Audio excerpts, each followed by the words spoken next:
This tutorial is to explain the 4 main different seated asanas that we have for meditation. Not only for meditation, also as part of your yogasana practice, but if you're interested to meditate with traditional seated asanas, this is what you need to know about the difference between them. Before I begin with the particular asanas, I just want to mention that for you to have a comfortable and committed practice of meditation where you stay still as much as possible, the most important thing is to keep your spine straight, following the natural curves of your spine, but just like if you were standing, the same from the top of the head to your coccyx it should be when sitting. To have the spine straight and to be seated on the floor will require to have flexibility on the hips. But if we still don't have that, we have some options to make sure that we can have that spine straight. One of the options is to use props like blocks and like cushions or bolster. This is called bolster. So with each asana I'm going to show if there's an option for a bolster, and then you will know if this is something that you need when you practice the particular pose. I'm going to begin with sukasana. Sukha means happiness, and it's, I would say, the most common one where you cross your legs. And I often see every time in yoga class or something, people just sit and cross the legs and then just don't pay attention to the position of their body. You have your legs crossed, but you still have awareness of the body. During all the practice, you have awareness of the body. So the way that I was taught is for you to feel slightly active legs. What do I mean with this? Sometimes you cross your legs and your ankles are close to your pubis. Sometimes you cross too much and your feet are far away or passing the line of your knees. Try to push the knees to the center, not opened, to the center. And with slightly flexed feet, try to push a little bit the heels apart from each other. A good reference to know if I'm feeling quite a good stability for my hip is having the bottom of the foot align with your thigh. And another thing that you need to know for Sukasana is because we're using different sides because of that crossing position, you try to compensate by changing the position of your legs. So if you know how much you will stay in one pose, just try to have the same amount for both sides. If I'm having the left leg in front, then I try to switch and stay for the same period of time on this other side. And you will notice that you have a natural position that you prefer. For example, for me, it's the left leg in front. And you will notice, and it's part of your anatomy and it's part for your practice, just be aware. And it also means that you have something to work with that particular side that you're struggling more or that you don't feel completely natural.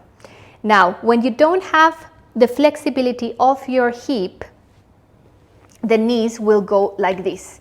If the knees will go like this, then this will happen because it will pull the muscles on the back just to keep that seated position of legs, and eventually you're going to feel tired. So the key to have the spine straight and still be seated on the floor is to have the knees below the hips or below the iliac bones. So as I was saying, you can use bolster, you can use blocks or cushions, and then you will have more space. The more height of your hips, the more space for your knees to fall. So you will try to find the one that is best for you to have your knees at least in the same line of your hip.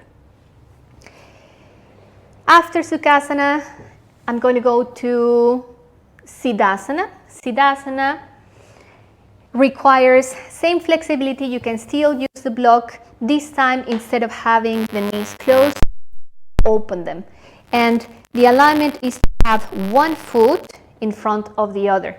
If I go very into that traditional schools, I think there's a specific order on the feet depending if you're female or male or female, but honestly I don't remember, and I try to do the one that gives me more comfort on my hip. So having one heel in front of the pubis and then the other foot will go in front. So again, you will try to do one foot and then switch, and you will need to have the knees very, very low towards the floor. If this will happen, it's going to feel uncomfortable for the ankle. So again, you can use, and this is what I try to do most of the time, I use some height under my hip, and then I'm going to feel very comfortable with no pressure on my ankle and my hip, because it tends to be very flexible. I feel comfortable with my knees open.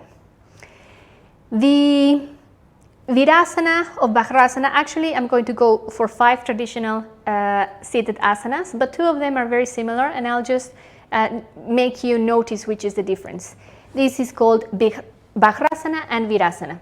Virasana means the hero pose, where you have the knees closed but the ankles open. I'm going to go this side. So I open, and there will be space for my hip to go down. This will feel mostly some pressure on the knee because it's really stretching the joint of the knee, the joint of the ankle, and there's an internal rotation on your hips because of the knees together. So you will also feel it on your hip. This asana, it's not for everyone. Actually, this one comes very uncomfortable for my practice. So I can hold it maybe only 1 minute, and then I need to move because it's too the discomfort on the knees. So for that, again, you have blocks or you have some height that will release the pressure of the overflexing of the knee. So that's a choice, but also if you don't like this one, then you have another one.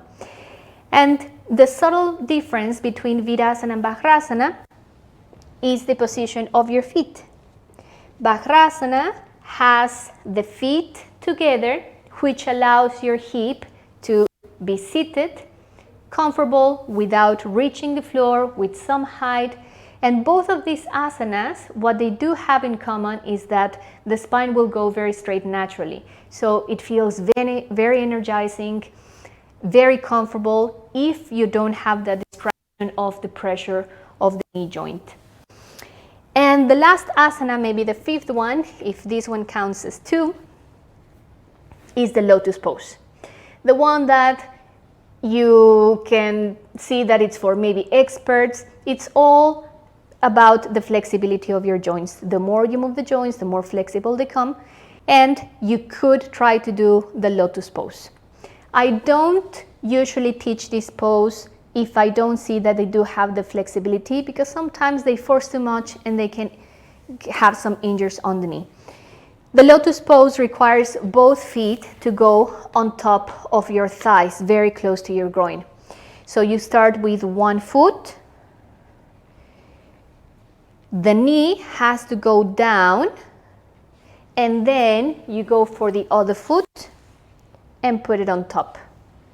So as you notice, you need to work with many joints to get this one. The joints of your ankle, the joints of your knee, the joints of your hip, because the hip needs to go down. And this pose doesn't come easy, even with some prop under the hip. There's one option to do half lotus. And half lotus means that you only have one leg on top, but the other leg, you don't put it on top, you put it under the knee. So it would be like this. The leg that is on top, it would go under my knee, and the other one has this angle where the knee is completely across of my iliac bone. Because it's a crossing leg position, you try to do both sides, especially if you're doing yogasana practice.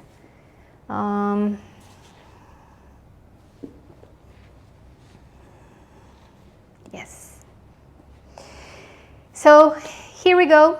This is the options that you have for meditating. At the end, if you really want to do your meditation practice, the way that you sit is not important.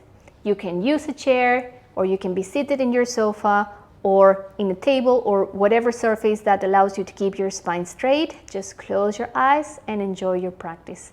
I hope, though, this has been helpful for you and that you have learned something new today. Thank you.